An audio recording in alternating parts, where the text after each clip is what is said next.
obviously one or two ahead of you. Absolutely, absolutely. I think every professional athlete enjoys challenges, and at the end of the day, that's what it's all about. You know, it's all about the competition, and that's what drives me to be the better players. I know even though I'm 21, there's a younger generation coming up that is, that wants to be great, that wants to be #1 in the world. They're all challenging you, and it's while they're out there.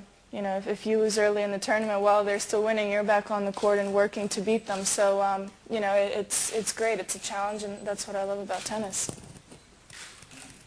What do you think that we're seeing so many players coming out of Serbia and all Eastern Europe? What is it that's causing this kind of great surge in the women's game of really top-class tennis players? Yeah.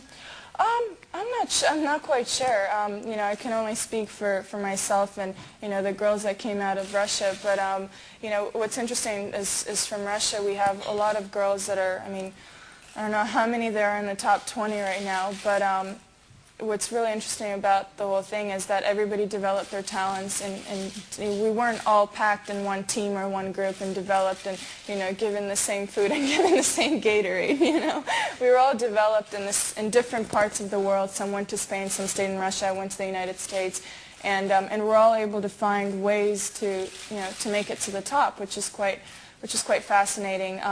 But I think we were very committed to the sport, and we worked very hard, and #1 thing is the belief, the hard work and the belief in yourself and the desire to go out there and do everything you can to be a champion. So why is it you think that in Britain we just don't seem able to produce tennis players who can do that?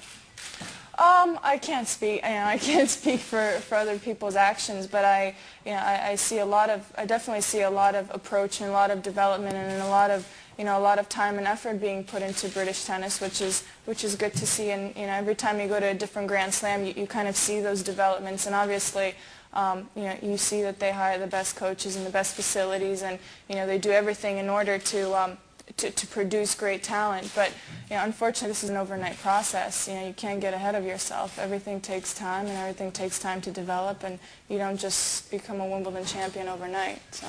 You didn't have that kind of help, did you, when you were starting out? We found ways to find help in different areas, and